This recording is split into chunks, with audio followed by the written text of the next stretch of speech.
인생의 광야에서 그분을 찾는다라는 말씀의 제목을 가지고 은혜를 나누고자 해요. 여러분은 하나님을 무엇으로 여러분 정의하고 계십니까? 나름대로 누군가가 여러분에게 당신에게 있어서 하나님은 어떤 분입니까? 때로는 하나님이 어떤 분인지 저에게 좀 가르쳐 주세요, 이렇게 물어보았을 때 여러분은 하나님을 무엇이라고 말할 것인가요? 여러분은 하나님을 어떻게 정의하고 있는 건가요? 한번 생각해 보시길 바라요. 그래서 여러 유명한 사람들이 자신이 하나님이 어떤 분인지를 이렇게 말하는데 좀 같이 나누고자 하는데, 리고렐이라는 목사님 아시죠? 이분은 하나님을 이렇게 말하더라고요. 하나님의 사랑은 결코 다 떨어지지 않는다.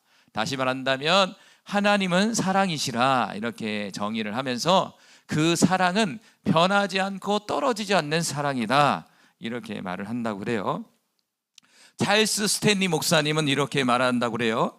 우리가 어둠의 깊은 골짜기를 지날 때 비로소 신앙의 본질을 발견하게 된다, 이렇게 써 있어요.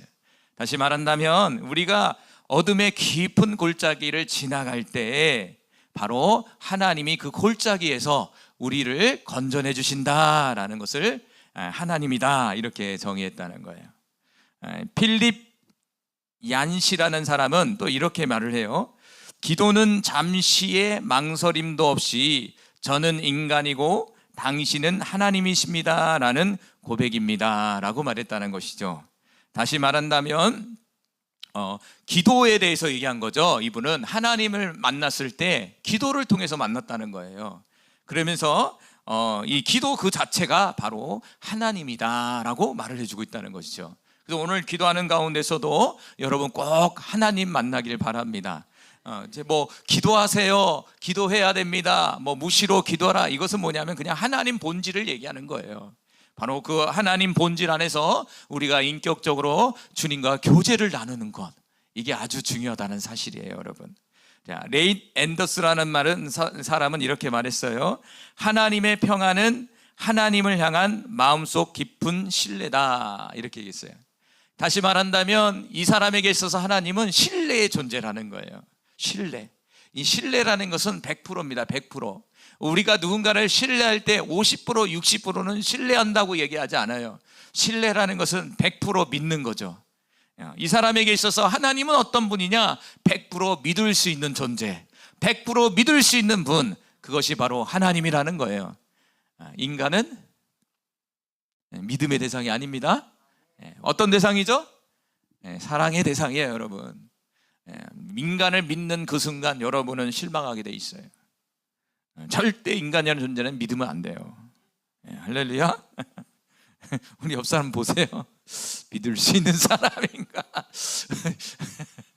절대 믿으면 안 됩니다, 여러분. 믿는 그 순간 실망이 찾아와요. 우리가 잘 알고 있는 빌리 그레임 목사님은 이렇게 또 정의하더라고요. 하나님은 십자가에서 사랑을 보이셨습니다. 그리스도께서 피를 흘리시며 죽으셨을 때에 세상에 나는 너를 사랑한다라고 말씀하신 것입니다. 빌리 그레임 목사님은 하나님이 어떤 분이냐? 바로 사랑이라는 거예요. 근데 그 사랑이 뭐냐? 바로 예수 그리스도. 그 예수 그리스도 안에 그 십자가가 바로 하나님이시다라는 거죠. 그 십자가가 참 놀라운 거죠, 사실은. 그 십자가로 인해서 저와 여러분이 구원을 받은 것이죠. 그 십자가로 인해서 인생의 광야 속에서 그분이 우리를 찾아와서 우리에게 위로가 되시고 우리에게 구원이 되시고 우리에게 모든 것이 되었다라는 거예요. 한번 깊이 한번 묵상해 보시길 바라요. 조시 맥도웰 목사님은 이렇게 얘기했어요. 믿음이란 그분의 은혜를 받으려고 팔을 뻗는 것이다. 이분은 믿음의 대상, 이분도 하나님을 믿음의 대상으로 본 거예요. 그러면서 그분의 은혜를 받으려면 팔을 뻗어야 된다. 다시 말한다면 하나님은 우리에게 은혜를 베푸시는 분이다라는 거예요. 은혜. 은혜라는 것은 값없이 베푸는 것을 얘기하는 거예요. 값없이. 어떤 조건을 가지고 우리에게 은혜를 베푸는 것은 성경에서 말하는 은혜가 아니에요. 어떤 유익의 관계죠. 그러나 성경에서 말하는 은혜라는 것, 하나님이 우리에게 베푸신 그 은혜라는 것은 값없이 주는 거예요. 값없이. 오늘도 우리의 집회 속에서 우리 모두에게 하나님의 은혜가 나타나기를 간절히 소망해요. 그래서 우리의 인생의 이 광야 속에서 우리는 날마다 하나님을 경험해야 돼요. 그 경험을 통해서 우리는 나름대로의 하나님의 정의가 있다는 거예요. 그런데 보니까요, 그것이 무엇이 되냐면요, 신앙관이 되더라고요. 여러분에게 찾아온 그 하나님이 여러분에게 있어서 신앙관이 돼요. 어떤 분은 질병의 고침을 받으면 치료의 하나님으로 믿기 시작하고, 어떤 분은 위로의 하나님을 만나게 되면 위로의 하나님이 되는 거예요. 그럼 보면요, 목회도 꼭 그런 스타일로 해요. 하나님 앞에 위로를 많이 받는 사람은요, 목회도 많은 사람에게 위로를 전해줘요. 또 어떤 사람은 하나님께 사랑을 많이 받는 분들은 그 사랑을 또 목회의 현장 속에, 사역의 현장 속에 사랑을 베푸는 사람이 되더라고. 어떤 사람은 질병을 고통에서 벗어나게 돼요. 그러면 그 사람은 어떤 사람이 되는지 아세요? 병을 고치는 사람이 돼요. 참 하나님이라는 분이요, 참 신비해요. 하나님을 만난 사람들의 사역과 그들의 삶을 보면 뭐냐? 그 사람이 맞는 하나님이에요. 그러면 현재 나의 모습은 여러분이 만난 하나님의 모습인 거예요. 어떤 사람은 따뜻한 사람이 있을 수 있어요. 어떤 사람은 좀 냉철할 수도 있어요. 나름대로 다 나름대로의 신앙관을 갖고 있는데, 그것이 저와 여러분이 만난 하나님이다라는 거예요. 그래서 이 하나님을 잘 품고 있다가 하나님에 대해서 묻는 사람이 반드시 있어요. 그러면 여러분이 전달해 줄 수 있어야 된다는 거예요. 최정희 사모님이 이제 가끔씩 이제 전도를 캐요. 그런데 하나님이 희한하게 저한테 얘기해요. 늘 한 사람이 찾아온다는 거예요. 근데 모르는 사람이 항상 바뀐대, 사람이. 그러면 그 사람이 딱 와서 이렇게 물으면 돼. 당신은 왜 전도를 합니까? 물어본다는 거야. 지금 몇 번 들은지 몰라. 이게 우연히 계속되면 뭘까요? 필연이에요. 한 번도 예의 없이 다른 사람이 와서 당신은 왜 전도합니까? 이렇게 물어본다는 거야, 자꾸. 당신은 왜 전도합니까? 그래고 하도 물어봐갖고 너무 신기해갖고 와서 얘기를 하는 거야. 오늘도 누군가가 나를 찾아와서 어떤 분이 또 나한테 그렇게 물어보더라고. 당신은 왜 전도합니까? 바꾸기, 당신은 왜 하나님을 믿습니까? 이렇게 바꿀 수 있죠. 그런데 안타깝게도 얘기를 잘 못한대. 준비를 잘해가 또 오늘 가서 또 만나, 누군가가. 당신에게 분명히 물으러 올 거예요. 하나님은 어떤 분입니까? 그렇게 열심히 기도하고 목회를 하는데 당신에게 있어서 하나님은 어떤 분입니까? 저에게 좀 소개시켜 주세요. 준비가 돼 있으십니까? 여러분에게 하나님에 대해서 물을 때 여러분의 마음속에 준비되길 바라요. 간단해요. 여러분이 경험한 하나님에 대해서 간증을 하시면 된다라는 거예요. 자, 오늘 본문에서도 시편에 보면 이 시편의 저자는 잘 알고 있는 다윗이라는 사람이에요. 다윗이라는 사람. 요즘에 시편을 보면 참 은혜가 됩니다. 시편의 많은 이 시편의 이 내용 속에서 제가 금요일마다 설교하지만 이 다윗의 시편이 얼마나 많은지 몰라요. 그래서 다윗은요, 글도 잘 써요. 자신의 상황을 시적으로 얼마나 잘 표현하는지 몰라요. 오늘 이 시편은 이 장소가 어디냐? 바로 광야죠, 광야. 광야에서 이 시편을 썼다는 거예요. 시편은 다윗의 고백이며 하나님 앞에 올려지는 고백이라고 볼 수가 있어요. 그런데 이게 다윗이 쓴 시편을 보면 하나님에 대해서 다양하게 설명을 해주고 있어요. 그것은 뭐냐면 다윗이라는 삶의 인생 속에 여러 여정 속에서 하나님을 정말 많이 경험했어요. 때로는 사랑의 하나님, 때로는 위로의 하나님, 때로는 구원의 하나님, 때로는 회개의 하나님, 얼마나 우리가 경험할 수 있는 모든 하나님을 이 다윗이 경험했고, 또한 다윗이 이 고백하는 것이 바로 이 시편에서 많이 나와 있다는 것이죠. 자, 오늘 본문에서도요, 참 얼마나 간절하게 이 하나님을 부르짖고 찾는지 몰라요. 자, 첫 번째로 오늘 시편에 보면 간절히 주를 찾는 다윗의 모습이 나와요. 어떻게 찾는다고요? 간절이라는 말은 제가 원어를 안 찾았지만 간절이라는 말은 뭐냐면 뒤에 있지만 우리말로 그냥 간절을 한다면 간이 녹듯이 우리말 표현은 간이 녹듯이 주님을 찾는 거예요. 여러분 그런 경험이 있으십니까? 여러분 오늘 집회의 주제도 그렇잖아요. 차든지 뜨겁든지 둘 중에 하나를 선택해라. 저는 이 말을 이렇게 바꾸고 싶어요. 간절히 주를 찾아라. 자, 1절 상반절 같이 읽어봅니다. 큰 소리로 같이 시작. 하나님이여 주는 나의 하나님이시라. 내가 간절히 주를 찾되. 여러분 다윗의 감정이 느끼십니까? 장소는 어디? 광야. 하나님이여 주는 나의 하나님이시라.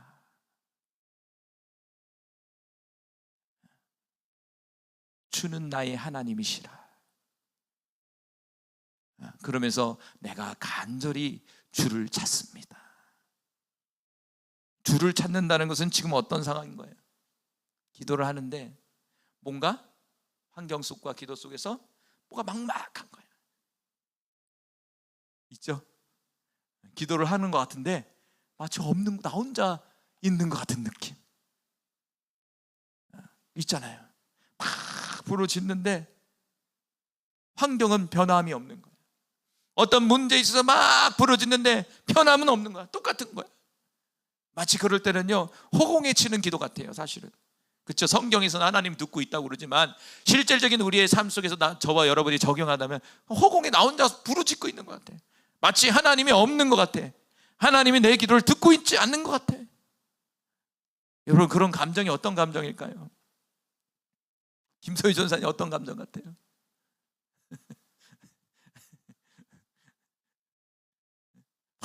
응답이 없는 거야. 그러니까 다윗이 1절에 하나님이여 주는 나의 하나님이시라. 하나님은 나의 하나님이 아닙니까? 그래서 내가 이 시간 간절히 주님을 찾습니다. 응답해 주세요. 여기서 간절히 주를 찾는다는 말이 히브리어로 좀 볼게요. 읽어볼까요? 샤하르라는 말이에요. 샤하르라는 말이 뭐냐면 간절히 구하는 거예요. 누구를? 주님을 구하는 거예요. 여러분 우리가 기도에 있어서 어떤 문제를 구하는 것보다 중요한 게 뭐냐면 그 문제를 해결해 주실 분을 구해야 돼. 우리는 그 문제를 바라보는 것보다 그 문제를 해결해 주실 분, 그분이 주님이에요. 여기서는 하나님, 엘로힘을 구해야 돼. 그 능력의 하나님을 구해야 된다는 거예요. 근데 좀 이제 공부를 한다면 문법으로 보면 동사가 있는데 동사는 어떤 움직임을 얘기하는 거예요. 행동을 얘기하는 거예요. 근데 PL 동사가예요. PL 동사. PL 동사라는 것은 강조를 한 어떤 부분에 있어서 강조를 하는 거예요. 핵심이 되는 거예요. 그리고 두 번째는 뭐냐면 어떤 반복을 의미하는 거예요. 반복적인 어떤 행동을 얘기하는 거예요. 다시 말하면 내가 간절히 주를 찾는다는 건 일회성으로 끝나는 게 아니에요. PL 동사라는 것은 반복적으로 주님을 찾았다는 거예요. 반복적으로 주님을 구했다는 거예요. 이게 샤르라는 말이에요. 그러니까 다윗은 반복적으로 늘 주님을 구했다는 거예요. 특별히 인생의 여정 속에 우리의 인생의 여정을 광야라고 그러잖아요. 성경에서 이 광야, 실제적인 광야 속에서 다윗이 어려움을 겪었을 때 이 다윗이 뭐냐? 반복적으로 주님의 얼굴을 구한 거예요. 주님을 찾습니다. 주님을 찾습니다. 주님을 찾습니다. 이게 아주 중요한 거예요. 한 번으로 끝나는 게 아닙니다. 반복적인 거예요. 반복적인 거. 그런데 이 시제를 보면 미완료가 있어요. 미완료가. 시간적 개념이 뭐 있죠? 과거가 있고 현재적이 있고 미래가 있어요. 이 미완료는 뭐냐면 과거에도 그랬고 현재도 그랬고 더 나아가 미래에도 그럴 것이다 이거예요. 그러니까 미완료라는 말은 좀 그냥 들으세요. 그냥 모든 시간을 얘기하는 거예요. 과거, 현재, 미래 모든 시간을 얘기하는 거예요. 거기에는 영원까지 들어가는 거예요. 영원한 세계 가운데서도. 그러니까 다윗이라는 사람은 반복적으로 과거에도 그렇게 하나님을 간절히 찾았고 현재 지금 광야 속에서 어려움 속에서도 간절히 주님의 얼굴을 구했고 더 나아가 또 선포하는 거야. 미래에도 내가 이런 상황 속에 있을지라도 나는 주님을 구하겠다. 할렐루야. 그게 샤르라는 말이에요. 여기다 샤르라는 말을 썼다는 거예요. 요즘에 히브리어가 너무 좋더라고. 야, 샤르라는 말. 야, 얼마나, 한번 상상해 보세요. 저도요, 어떤 마음속에 깊은 이게 간절한 기도가 들어올 때가 있어요. 좀 위기의식을 느끼고 기도할 때가 있어요. 특별히 성도들이 이렇게 달다가 좀 안타까운 마음도, 저는 큰일 났는데 어떻게 하지? 이런 마음이 들어올 때가 있단 말이에요, 목회자가. 그러면 저도 목회요, 이제 하나님이 목회자니까 그런 마음을 보죠. 무시로 기도하게 만드는 거예요. 잠자리에서도 그 사람 하나님 도와주세요. 꿈도 그 꿈을 꿔. 그 아침에 일어나면 저 기도할 마음이 생각이 안 드는데도 기도하고 있는 거야, 영이. 하나님 그 사람 기억하시죠? 하나님 도와주세요. 제자리를 좀 돌려주세요. 할렐루야. 그런 기도 해보셨죠? 그게 뭐냐, 이게 샤르. 어제도 기도했는데 지금도 기도하고 있고 또 내일도 또 기도하고 있는 거야. 여러분, 특별히 이게 우리에게 필요하지 않을까요? 이게 간절함이, 이런 간절함이 우리에게 필요하지 않을까요? 정말 이런 간절함이 우리의 삶 속에 필요합니다, 여러분. 그런데 안타깝게도 이 간절함이 많이 식어져 버립니다. 점점 하나님과의 관계가 간절함으로 더욱더 이 다윗과 같이 나가야 되는데 그 간절함이 점점 식어지는 거예요. 저도 느끼겠더라고. 우리 모두도 그렇게 느끼잖아요, 여러분. 특별히 이번 집회를 통해서 여러분 이 간절함이 다시 한번 회복되기를 간절히 소망해요. 네. 그런데 이 샤르라는 말이 이 어디에서, 어떤 단어에서 왔냐면, 샤하르라는 말이 또 하나가 더 있는데, 이 새벽이라는 말의 의미를 갖고 있는 단어에서 이게 온 거예요. 새벽. 그러니까 새벽에 간절히 구한다라는 뜻이에요. 더 디테일하게 얘기하면. 그러니까 새벽이라는 건 뭡니까? 첫 시간을 얘기하는 거예요. 그러니까 다시 얘기한다면 이 간절히 구한다는 것을 또 더 깊은 의미로 본다면 새벽부터 부지런하게 하나님을 구하는 걸 얘기하는 거예요.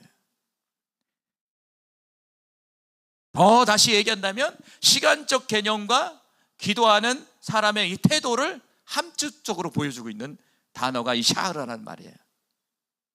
오늘 이 간절히 기도한다는 것, 이거 새벽 첫 시간에 첫 것을 드린다는 건 어떤가요?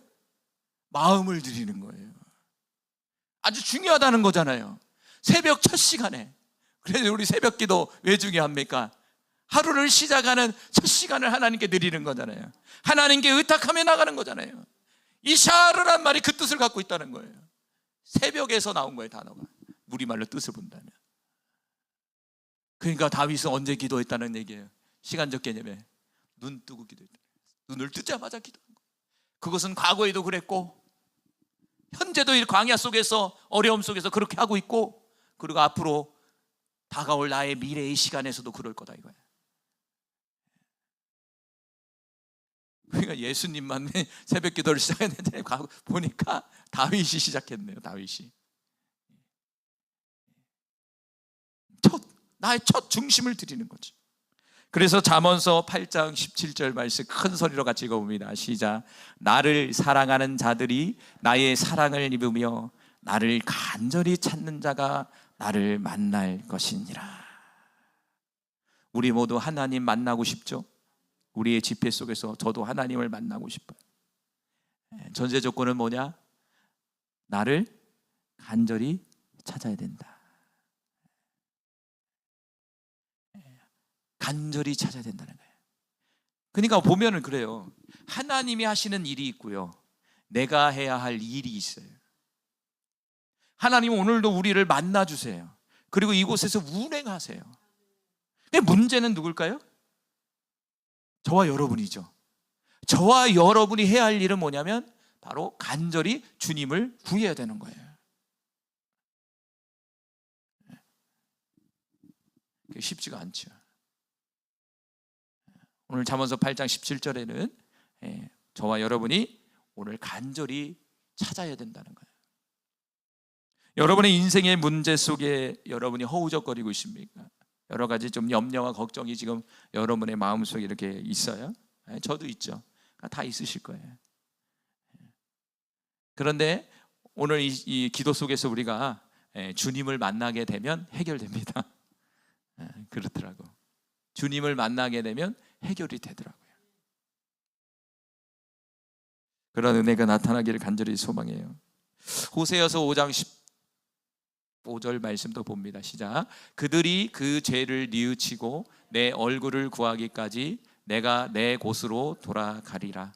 그들이 고난을 받을 때에 나를 간절히 구하리라. 근데 인간이란 존재는요 못됐어. 저도 그렇지만 왜 못됐냐면요, 편안할 때는 안 찾아요. 그렇죠? 어제 말씀도 그렇잖아요. 돈 많을 때는 안 찾는다고. 절대 안 찾는다고. 내 인생이 편안해지고 사역이 편안해지면 그때부터 안 찾기 시작한 거예요. 하나님은 우리의 속성을 너무나 잘 알고 있어. 그래서 호세아서 5장 15절에 뭡니까? 고난받을 때에 나를 간절히 구할 것이다. 앞절에 모르겠죠? 간절히 구하는 자는 하나님이 만나주실 것이라고 약속되어 있잖아요. 고난을 받을 때 사람은 뭐 한다고요? 간절히 하나님을 찾게 돼 있다는 거예요. 그러니까 다윗이라는 사람이 정말 기도의 사람이고 하나님의 은혜를 많이 경험한 사람이지만 고난이 많았잖아요. 고난이 엄청 많았잖아요. 근데 어떻게 보면은 하나님의 입장에서 다윗에게 고난을 줘야 하나님을 찾을 수 있고 그 하나님을 경험해 줄 수 있고 또 하나님 뜻대로 살아갈 수 있는 사람이 될 수 있었던 거예요. 그러니까 저와 여러분에게 있어서 지금 고난을 당한다는 거, 고난은 여러분을 아프게 하는 거예요. 지금 여러 가지 문제가 있죠. 여러분 마음을 아프게 하는 거, 힘들게 하는 거, 그게 고난인데 그 고난이 결국에는 무엇을 찾게 합니까? 바로 살아계신 하나님을 찾게 하는 원동력이 되는 거예요. 어떻게 보면 고난이 많은 사람이 하나님을 만날 확률이 아주 높은 거예요. 그래서 이 자리에 앉아있는 저와 여러분은 나름대로의 어려움이 있었을 거예요. 그 어려움 속에서 하나님을 만나게 된 거죠. 그래서 나름대로의 지금의 나의 모습이 된 거예요, 사실은. 그러니까 고난은 어떻게 보면 아픔이지만 저와 여러분에게 있어서는 축복일 수 있는 거죠. 교회에는 건강한 사람이 오는 것이 아니라 아픈 사람이 오는 거예요. 그래서 아픈 사람이니까 무엇인가 부족한 거예요. 그리고 아픈 사람의 특징은 뭐냐면 뾰족해요. 보통 질병이 있고 이런 사람은요 성격이 뾰족해요. 그래서 아주 거칠어요. 왜? 몸이 아프니까 짜증스럽거든. 그럼 옆 사람을 자꾸 찔러요. 자꾸. 할렐루야. 막 찌른다고요. 그래서 가족 중에 누가 아프셔서 이렇게 케어를 하게 되면 이게 처음에는 좋은 마음으로 했는데 나중에는 뭐냐, 다툼이 일어나. 서운함이 막 생겨. 그러지 않습니까? 아프면 짜증스럽거든요. 똑같아요. 교회 안에서요 다 아픈 사람이 오는 거예요. 진짜 아픈 사람이 있고 마음이 아픈 사람이 있고 영적으로 아픈 사람이 있고 삶으로 아픈 사람이 있다는 거예요. 그러니까 서로 아프니까 뭡니까? 서로 막 찌르는 거예요. 저 사람 때문에 내가 못 나오겠어요. 또 이 사람은 저 사람 때문에 못 나오겠어요. 아니 저 사람 이상한 사람이네. 목사님 선택하세요. 나를 선택하든지 저분을 선택하든지. 목회하다 보냐 별소리를 다 들어. 내가 몇 명 되지도 않는데 왜 이렇게 말이 많은지. 그런데 일일이 대응할 수는 없는 거죠. 속만 아파요. 아 그래요. 근데 곰곰이 생각하면 저도 아픈 사람이고 저 사람도 아픈 사람인데. 할렐루야. 아픈 사람입니다 여러분. 아프면 누구 찾아야 돼요? 사람 찾지 말고 하나님 찾아야 되는 거죠. 하나님 찾아야 됩니다. 할렐루야.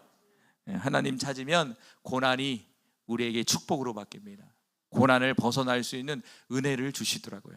그런데 다만 그 고난은요 힘들어, 아프고. 그런데 그걸 통과해야 돼요. 미안하지만. 그래서 교회 오면 다 해결됩니다 라고 말할 수 있겠지만 한편으로 뭐냐, 통과해서 해결되는 거예요. 할렐루야. 자, 히브리서 11장 6절 말씀 자, 같이 봅니다. 믿음이 없이는 하나님을 기쁘시게 하지 못하나니 하나님께 나아가는 자는 반드시 그가 계신 것과 또한 그가 자기를 찾는 자들에게 상 주시는 이심을 믿어야 할지니라. 위로의 말씀. 보십시오. 그가 자기를 찾는 자에게 뭘 준다고요? 상을 주신다. 찾아야 돼요. 그래서 누굴 찾느냐? 하나님을 찾아야 된다는 거예요. 하나님을 찾을 때 그분은 그냥 멀뚱멀뚱 있는 것이 아니라 우리에게 상을 주신다는 거예요. 은혜를 베풀어 주신다는 거예요. 이 히브리서 11장 6절은 제가 목회 처음 시작할 때 이제 주신 하나님의 이 힘을 주는 말씀이에요. 지금도 이제 입에 달고 있어요. 이렇게 하나님을 찾아야 된다는 거예요. 여러분 응답받기를 원합니까? 그러면 조건이 뭐냐? 하나님이 일하시기 위해서는 저와 여러분이 하나님을 간절하게 찾아야 된다는 거예요. 오늘 본문에서 다윗은 간절하게 하나님을 찾고 있어요. 본문은 다 읽지 못했지만 마지막 부분에는 하나님이 응답을 해요.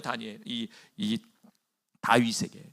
다윗의 시편을 보면요, 처음에는 힘들고 어려움을 막 토로해요. 하나님 어찌 그럴 수 있습니까? 내가 오늘 본문처럼 하나님을 간절히 내가 새벽에도 찾고 아침에도 찾고 오후에 찾았는데, 과거에도 찾았고 지금도 찾고 미래도 찾을 것인데 왜 대답이 없습니까? 그런데 항상 다윗의 시편은 여러분 우울합니까? 승리로 끝나요.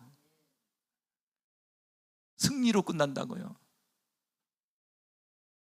똑같은 반응이죠. 우리가 어려움을 찾을 때 우리도 그런 반응이 나오잖아요. 입술에서 그런 반응이 나왔다는 거예요. 왜 나한테 그러냐고. 그런데 간절히 주님을 찾다 보면 갑자기 마음이 바뀌어. 갑자기 하나님이 하시겠구나. 하나님이 함께 하시는구나. 상황은 안 바뀌어도. 그런데요, 그 음성 들으면 나중에는 바뀌더라고. 할렐루야? 예. 지난주에 우리가 4시간 돌파하기도 했잖아요. 주님이 자 마음속에 걱정하라 말아라, 염려하지 말아라, 내가 너의 모든 문제를 해결해 주실 거다, 줄 것이다, 이런 음성을 주는 거예요. 그러니까 마음이 쏙 녹아지는 거예요. 집회도 걱정하지 말아라, 주님이 함께 하시겠다. 할렐루야. 그 음성을 딱 듣는 순간에 평안이 쫙 찾아오면서 할렐루야, 주님이 하시겠군요. 주님이 다 해결해 주신다고 말씀하셨습니다. 아, 이 집회가 끝나면 또 어떤 일이 벌어질까? 할렐루야. 이것은 저만의 어떤 하나님 주신 음성이 아니라 우리 모두에게 주신 음성이라고 저는 믿어요. 여러분, 그런 일들이 나타나길 바라요. 여러분, 간절히 찾길 바라요. 좀 이따 기도할 때 간절히 찾아야 됩니다. 여러분, 간절히 찾으면 어떤 현상이 일어날까요? 소리가 커지기 시작해요. 그렇죠? 뭔가 간절함, 땀을 흘리기 시작하고 뭔가 외적으로 보이기 시작한단 말이에요. 그런 기도하길 바랍니다. 그런 기도가 안 되면 아직 발등에 불이 안 떨어진 거죠. 그러면서 두 번째로 장소가 나오죠. 이 다윗이 이 광야라는 곳에서, 아까도 말한 것처럼 광야에서 기도를 했다는 거예요. 그것은 현재적인 머무는 장소이면서 두 번째로 자신의 심정을 얘기하는 거예요. 자, 자신 뭐라고 했는지 볼까요? 1절 중반절에 같이 읽어봅시다. 시작. 물이 없어 마르고 황폐한 땅에서. 앞절에 뭐라고 그랬죠? 내가 간절히 주님을 찾되 물이 없어 마르고 황폐한 땅에서. 장소적 개념에서는 진짜 광야는 물이 없고 황폐한 곳이에요. 그리고 더 나아가 그 광야라는 곳을 빗대어 얘기하는 거예요. 다윗의 마음이 그렇다 이게 지금 자신의 마음이 물이 없어 마르고 황폐한 상태라는 거예요. 그 영적으로 좋은 상태, 나쁜 상태? 나쁜 상태. 그렇잖아요. 영적으로 우리가 좋을 때가 있는데 나쁠 때가 있어요. 이 영적 상태가. 특별히 어려움이 찾아올 때, 광야라는 곳이, 우리가 광야라는 곳, 그 어려운 곳, 물도 없고 황폐하고 나 혼자 있는 그럴 때에, 그런 느낌이 우리에게 찾아올 때에 우리의 영적 상황이 아마 그런 상황이 될 거예요. 그 위대한 다윗도 이런 마음을 가졌는데 저와 여러분은 뭐 당연한 거죠. 여러분, 말은 안 하고 웃고 있지만 저 골방에서 열심히 울고 계시잖아. 그렇죠? 정순호 목사님 항상 막 이러지만 얼마나 울겠어요. 그렇죠? 다 그래요. 저도 말을 안 하지만 얼마나 여러분 나름대로 골방 가서 우셔요. 그렇죠? 이 물이 없어서, 목이 마른데 물이 없는 거예요. 먹을 거 먹고 배고픈데 먹을 게 없는 거예요. 황폐하니까. 광야. 성경은 광야를 우리의 인생 여정이라고 얘기해요. 광야. 특별히 출애굽기에 나오면 광야 여정 40년 나오잖아요. 그것은 우리의 인생의 여정을 영적으로 보여주고 있는 거예요. 출애굽은 뭡니까? 구원을 받아서 구원의 시작이 됐어. 그럼 정말 가나안 땅에 바로 들어가고 하나님의 축복을 누려야 되는데 가나안 땅으로 바로 안 보내. 구원 받았어요. 애굽에서 나왔단 말이에요. 그런데 그 다음에 대기하고 있는 것이 광야의 광야. 광야가 시작이 되는 거예요. 자, 예수 믿으면 축복이 와야 되는데 예수 믿으니까 처음엔 좋은 것 같은데 점점 더 어려워지는 거야. 할렐루야.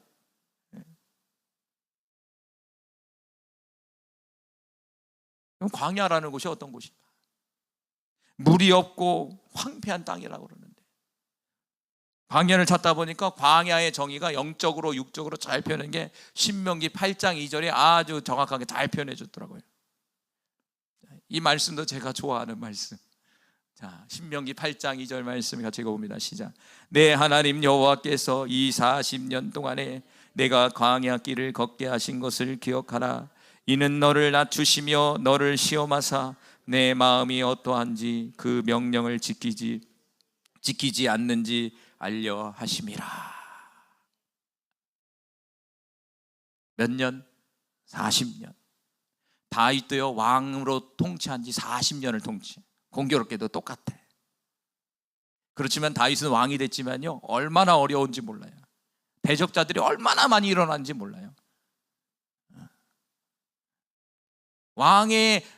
왕이지만 너무 힘들었어, 이 다윗은요. 자, 여기서도 봐도 이스라엘 민족이 하나님의 구원을 줬잖아요. 그런데 뭘 줬다고요? 40년 동안에 광야의 길을 걷게 했다는 거예요. 그걸 여러분의 인생으로 바꾸세요. 여러분의 나이로 바꿔요. 80 정도 사신 분은 여호와께서 80년 동안에 이 세상의 길을 걷게 하신 것은, 이는 너를, 첫 번째는 목적이 낮추시는 거예요. 왜? 인간이란 존재는 교만하니까. 광야의 목적은 뭐냐? 첫 번째는 낮추시는 거예요. 나는 아무것도 아니다. 낮추시고, 두 번째는 뭐냐면 테스트, 시험을 하기 시작하는 거예요. 어떤 시험입니까? 하나님의 말씀을 지키는지 지키지 않는지를 우리의 인생의 여정 속에 보시는 거예요. 40년 사시는 분은 그렇게 40년 동안 믿음 생활 하신 분은 40년 동안 그렇게 하시는 거고, 80년, 70년은 지금 천국 갈 때까지 하시는 거예요. 지금 인생의 광야 속에서 하나님 테스트하고 계시는 거예요. 어떤 사람을 테스트해서 어떤 사람으로 만들기 위해서?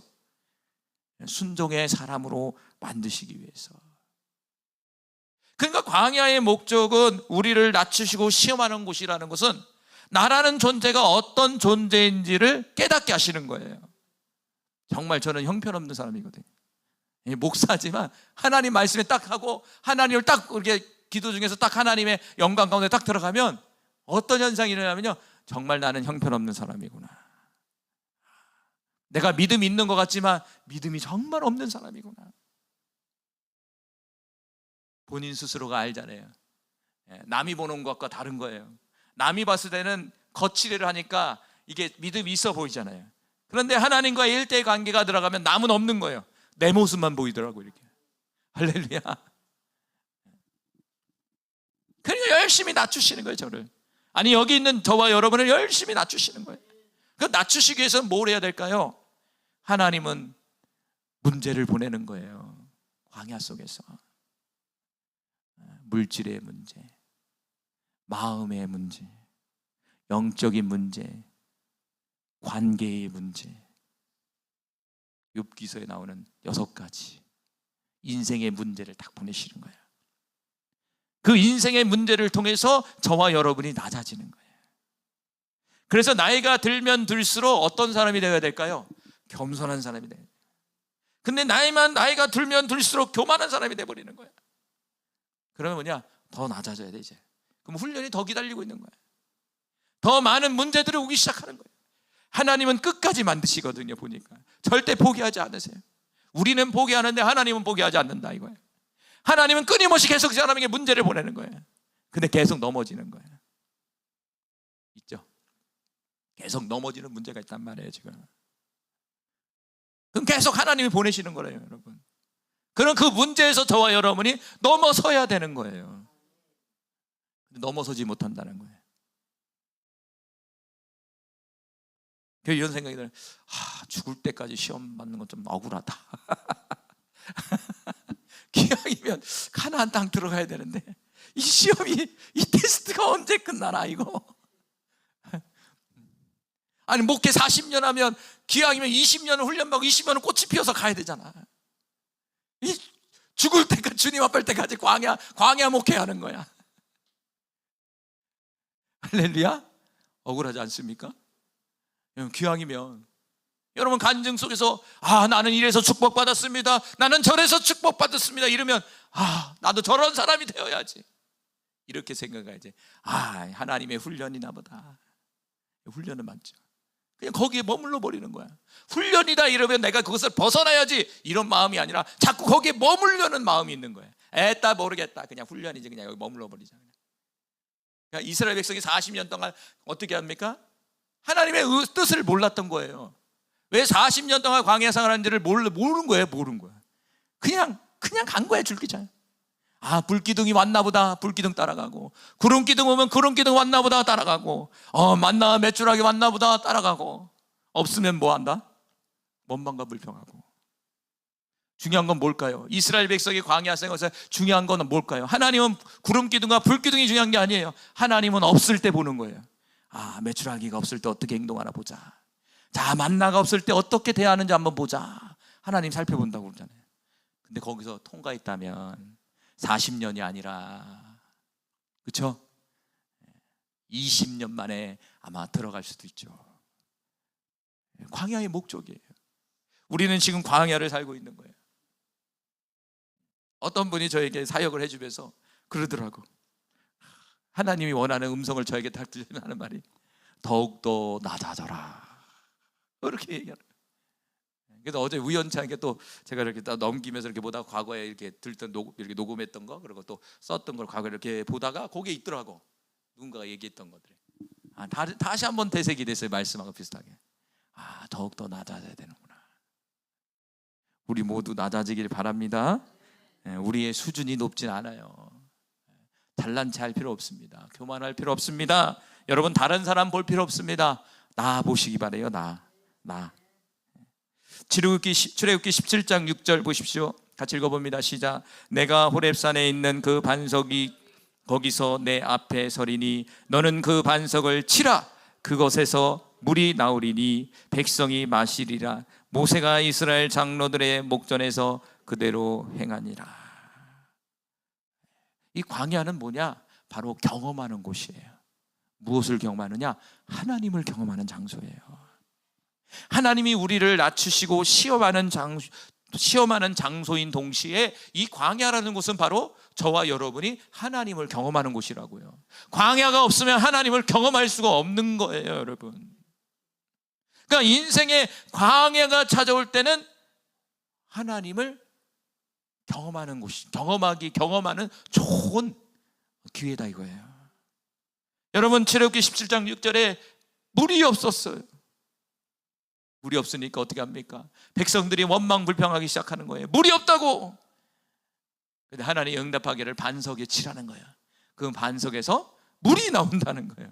여러분 어떻게 반석을 쳤을 때 물이 나옵니까? 그거는 절대 불가능한 일이에요. 그런데 모세가 순종하잖아요.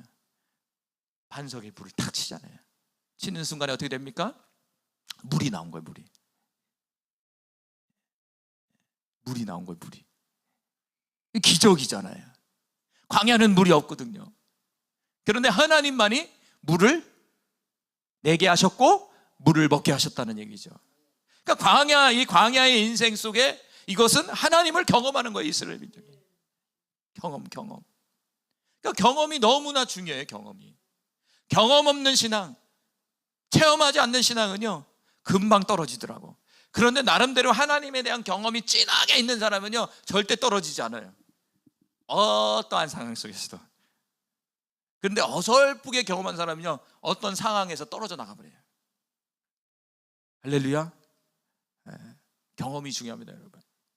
지금 광야 같은 우리의 인생의 여정 속에서, 우리의 지금 살아온 인생의 여정 속에서 지금 하나님이 순간순간 나타나서 우리를 그 어려움 속에서 끄집어내어 주시고, 더 나아 그 어려움 속에서 공급해 주시고, 이렇게 살아가게 만드신다는 거죠. 기왕이면 자주였으면 좋겠죠. 할렐루야.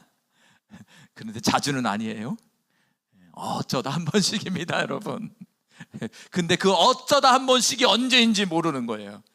오늘 좀 이따 기도할 때 바로 그것이 그걸 수 있어요. 할렐루야.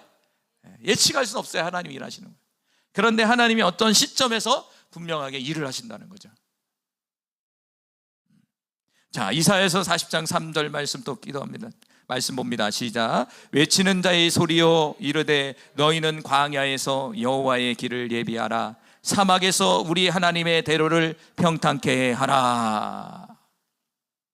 이사야서 40장 3절에 보면 우리는 광야에서 여호와의 길을 예비하라는 거예요.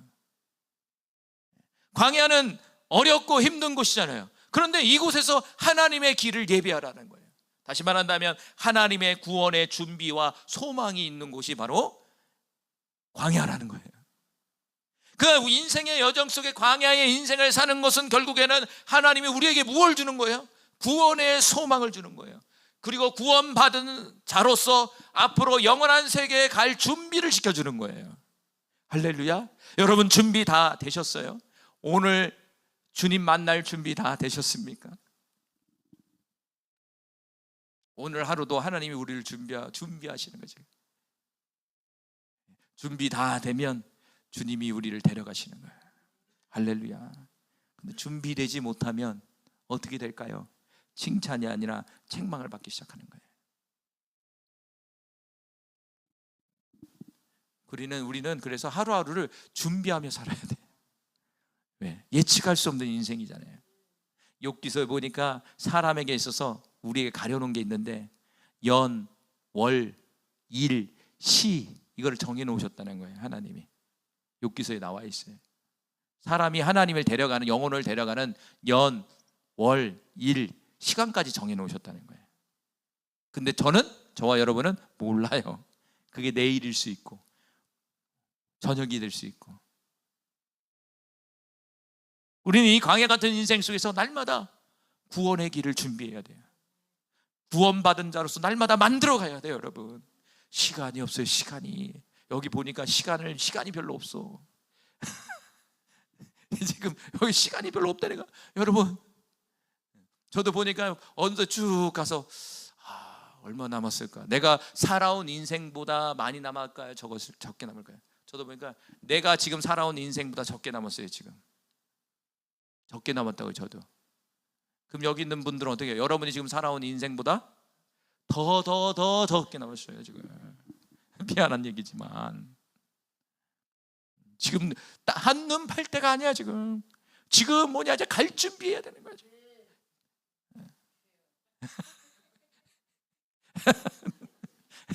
저도 준비하고 있으니까 좀 그랬나요? 죄송합니다.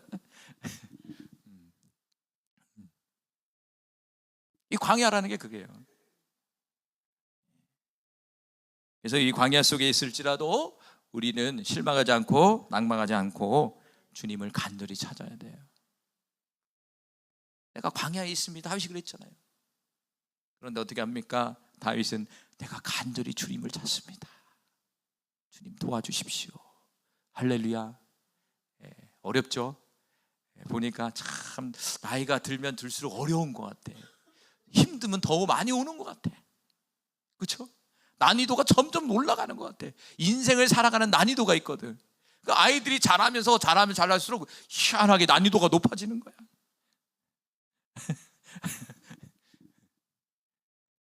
그래서 이게 인생의 묘미구나. 뭐 있나 다 겪는 거예요. 예수 믿든 안 믿든 간에 모든 사람이 가는 길이에요. 그런데 저와 여러분에게 있어서 뭘 찾아야죠? 우리는 그 광야의 여정 속에서 하나님을 찾아야 돼요. 하나님을 찾아야 돼요. 어떻게? 간이 녹도록. 주님 도와달라고, 살려달라고 주님. 간절하게 기도할 때 마지막에 그 언어가 뭐냐면 살려주세요 주님, 좀 살려주세요. 해볼까요? 주님 살려주세요, 살려주세요. 간절함이 없는 것 같은데 코너에 닥쳐야 되나? 살려달라고. 근데 살려달라고 제가 한 일주일 했더니 응답이 있더라고요. 주님 전에는 도와주세요 이랬더니 갑자기 살려주세요로 바꾸는 거, 언어가. 아유 그래 살려달라고 그랬더니 이게 어쩔 수 없다. 그래서 일주일 동안 제가 살려주세요 막 이랬더니 하나님이 진짜 살려주더라고. 할렐루야. 그래 살려주세요. 자, 같이 좀 찬양했으면 좋겠어요.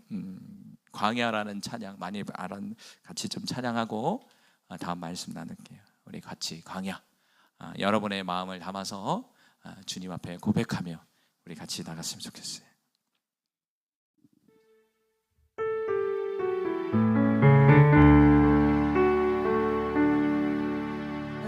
나를 깊은 어둠 속에 홀로 두시는지, 어두운 밤을 왜 길이 길었는지,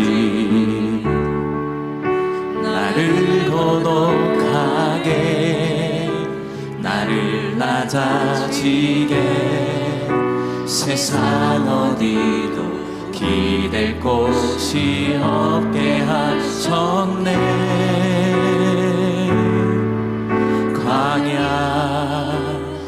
광야에 서 있네.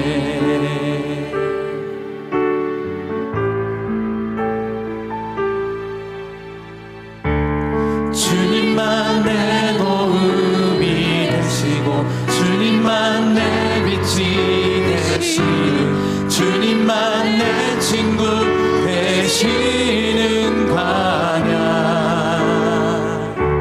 주님 손 놓고는 단 하루도 살 수 없는 곳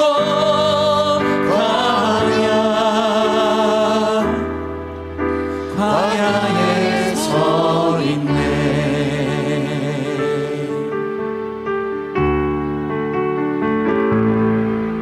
왜 나를 깊은 어둠 속에 홀로 두시는지, 어두운 밤은 왜 길이 길었는지, 나를 고독하게 나를 낮아지게 세상 어디로 기댈 곳이 없게 하셨네.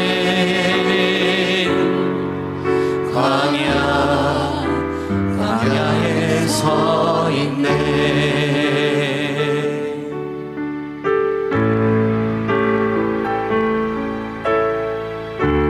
주님만 내 도움이 되시고 주님만 내 빛이 되시는, 주님만 내 친구 되시는 광야. 주님 손 놓고는 단 하루도 살 수 없는 곳 광야.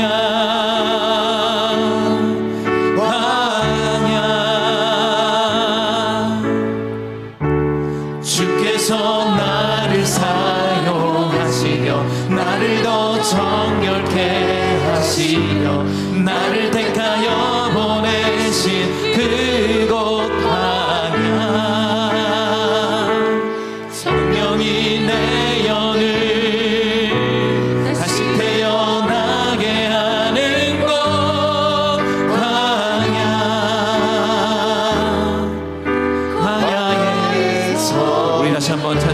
없습니다. 왜 나를 기쁜 우리의 마음을 담아 고백합시다. 홀로 두신 솔직한 마음을 주님 앞에 토로합시다. 어두운 밤은 왜 그리 길었는지 나를 고독하게 나를 낮아지네. 세상 어디로 기댈 곳이 없게 하셨네.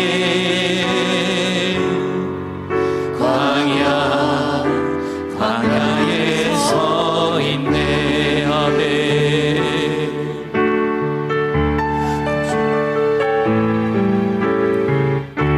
주님만 내 도움이 되시고 주님만 내 빛이 되시는 주님만 내 친구 되시는 광야. 주님 손 놓고는 단 하루도 살 수 없는 곳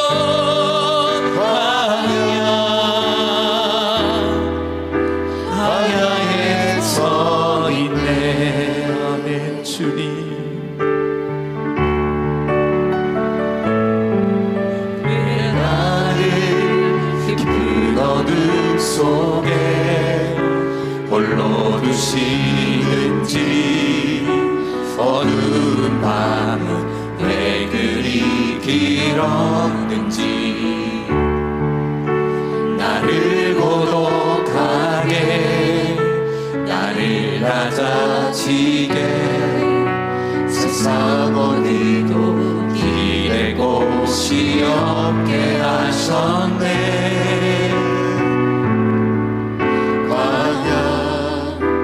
광야에 서 있네.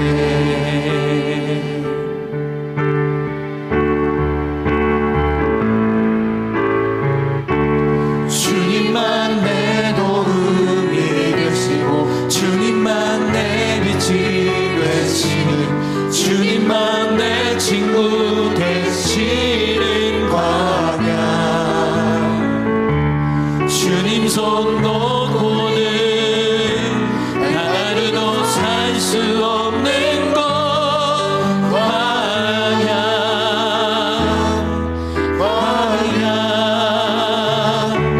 주께서 나를 사용하시려 나를 더 정결케 하시려 나를 택하여 보내신 그곳 광야.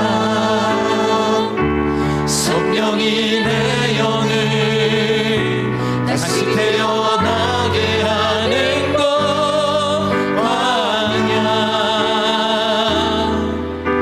광야에 서 있네.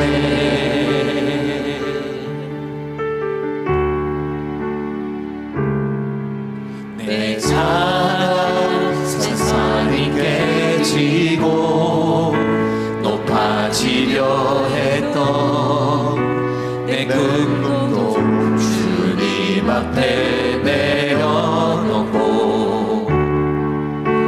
오직 주님 뜻만 이루어지기를 나를 통해 주님만 드러나시기를.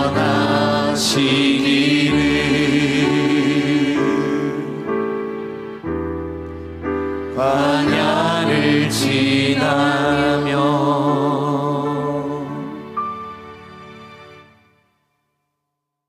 할렐루야. 예. 광야를 잘 지나고 계시죠? 아멘. 할렐루야. 우리 모두 광야에서 승리하기를 간절히 소망합니다.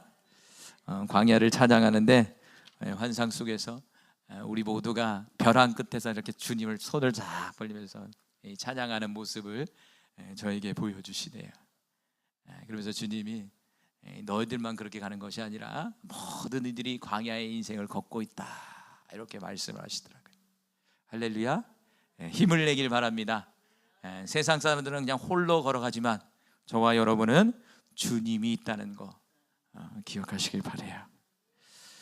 세 번째로 다윗은 또 이렇게 말을 해요. 주를 갈망하고 주를 앙모합니다. 1절 하반절 같이 봅니다. 내 영혼이 주를 갈망하며 내 육체가 주를 앙모하나이다. 아멘. 1절 전체로 보면 하나님이여 주는 나의 하나님이시라. 내가 간절히 주님을 찾되 물이 없어 마르고 황폐한 땅에서 내 영혼이 주를 갈망하며 내 육체가 주를 앙모하나이다. 이 광야를 건너가고 있어. 광야의 인생의 여정을 지금 건너가고 있어. 그러면 주님 이거 해결해 주세요, 저거 해결해 주세요, 이게 아니라 주님 내 영혼이 주를 갈망하며 이 광야를 걷고 있습니다. 주님 이 광야길에 내 육체가 주를 앙모하면서 나아갑니다. 시편 23편에 여호와는 나의 목자시니 내게 부족함이 없으리로다. 할렐루야. 여러분, 광야의 인생의 여정 속에서 우리가 구해야 할 마음은 어떤 마음입니까? 바로 오늘 본문처럼 주님을 갈망해야 된다는 거예요. 갈망해야 돼요. 간절히 찾고 더 나아가 우리는 주님을 갈망해야 돼요. 그리고 우리의 육체가 주님을 앙모해야 된다는 거예요. 이 갈망이라는 말이 참회라는 말이에요. 참회라는 말은 목마르다는 거예요. 목마르다.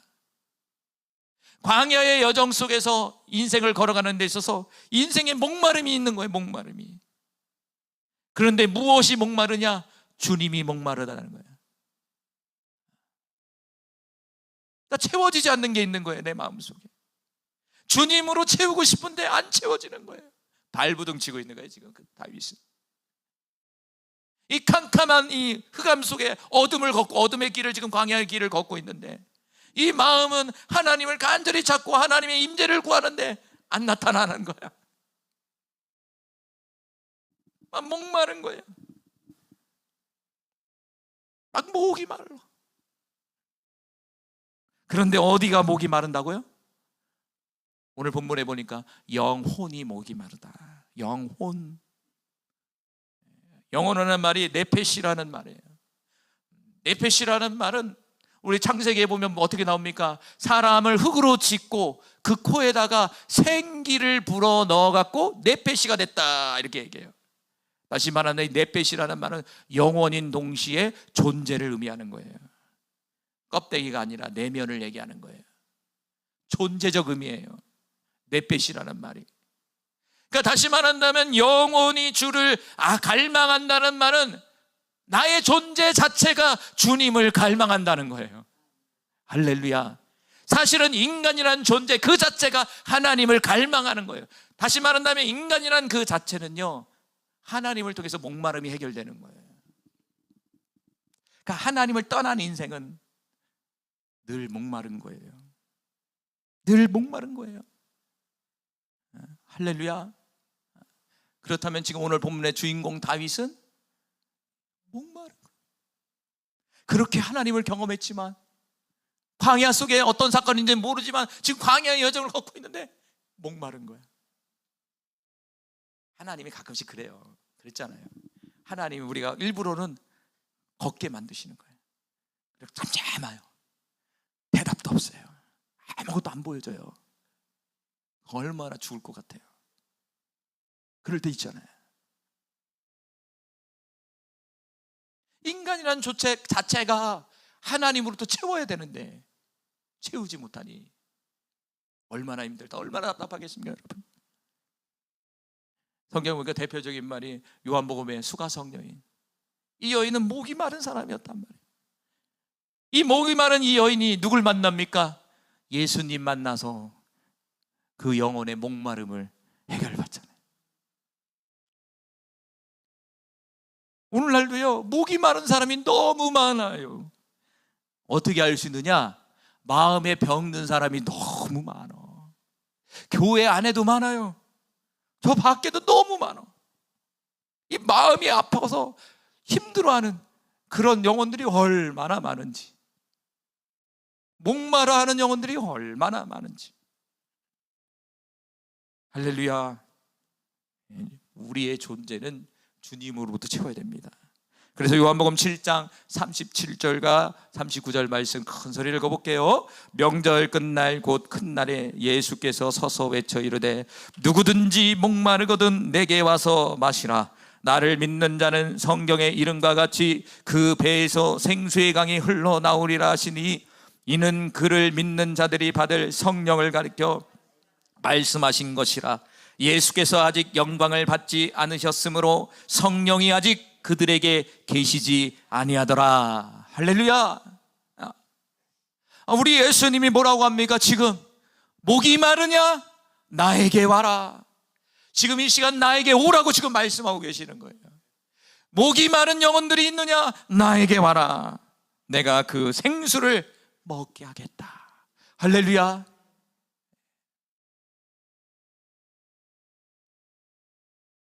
근데 이 생수가 무엇이라고요? 성령. 성령. 우리 안에 성령이 임할 때에 우리의 마음의 목마름이 사라져버린다. 자, 봐봐요. 그럼 여러분 속에 인생에 지금 목마름을 느끼고 계세요. 무엇인가 애가 타고 무엇인가 좀 한숨이 나오고. 아니, 목마름을 해결 그 생수는 성령이라는데 내가 왜 그럴까? 왜 그럴까요?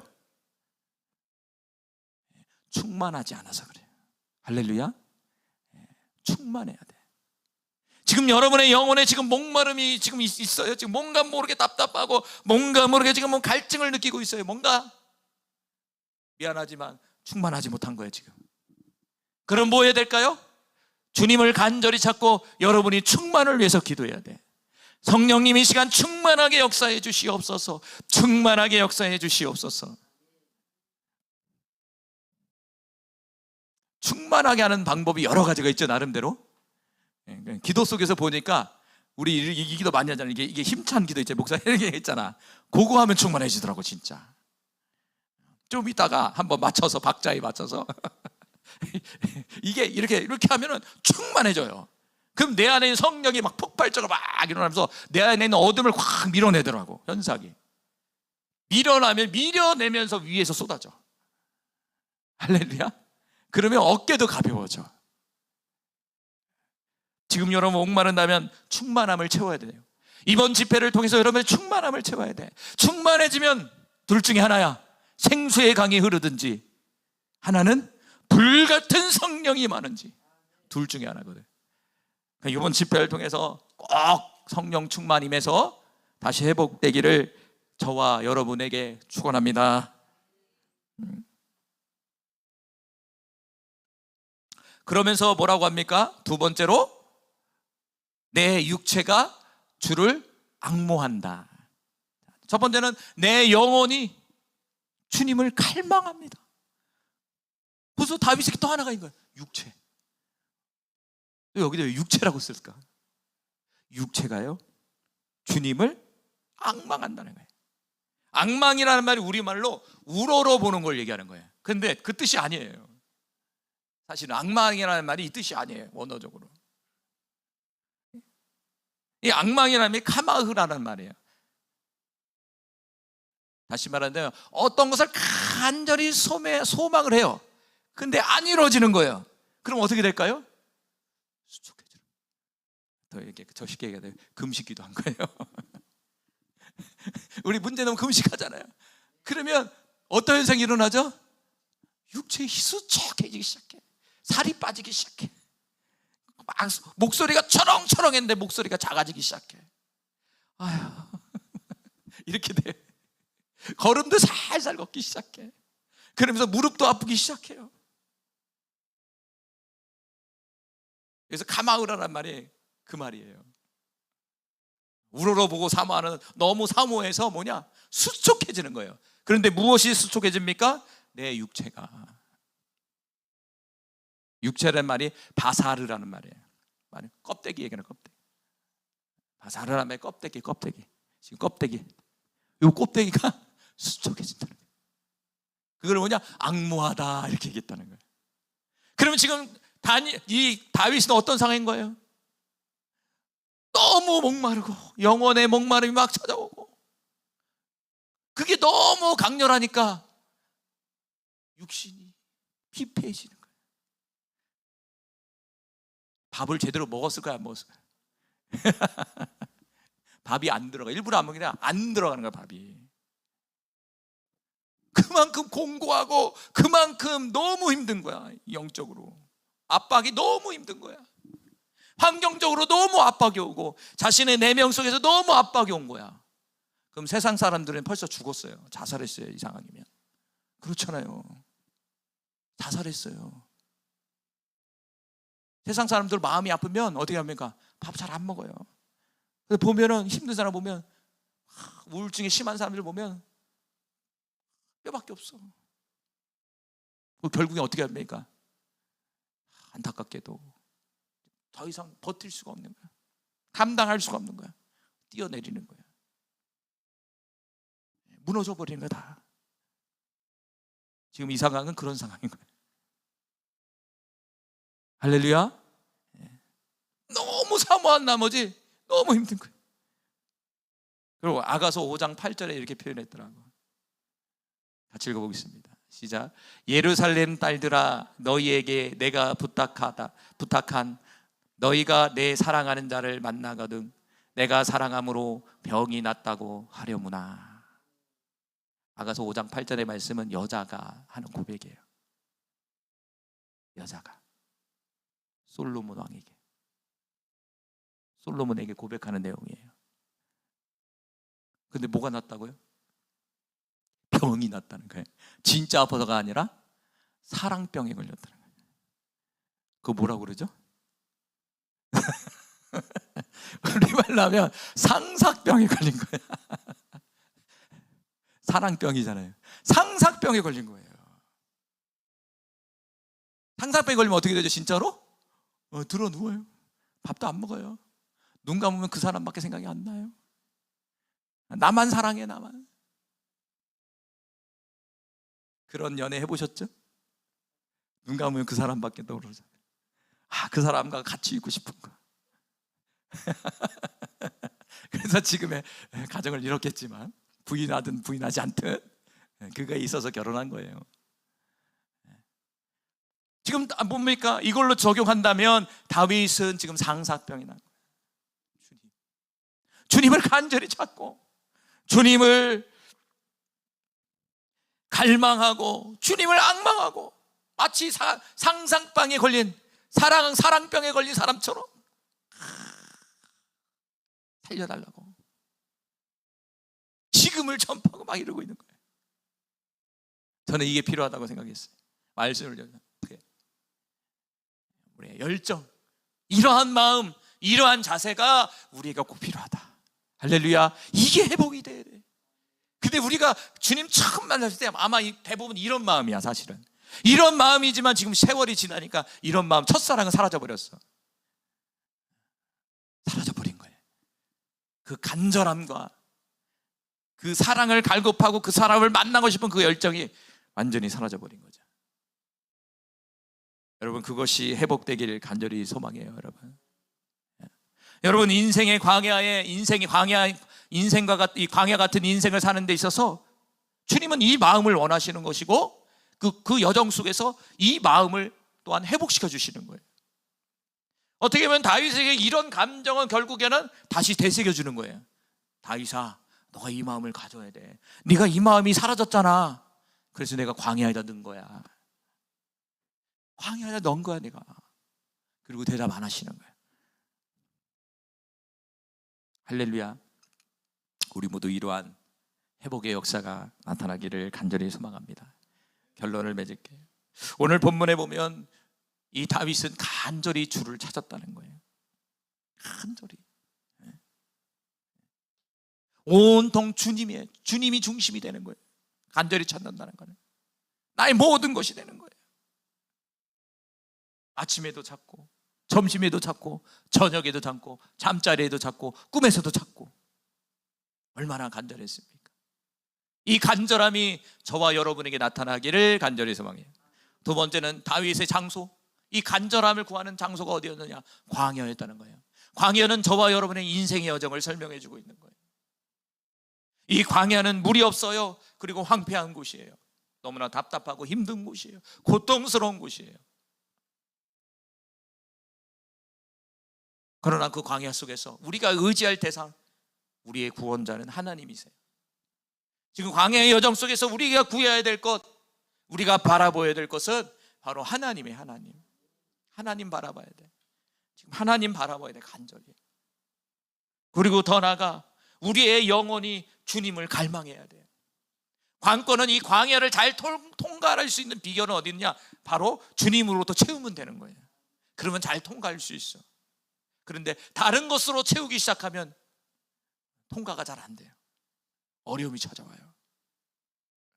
우리의 영혼의 갈망을 주님이 채워주시는 그 영생수로 채워야 돼요. 성령으로 채워야 돼요.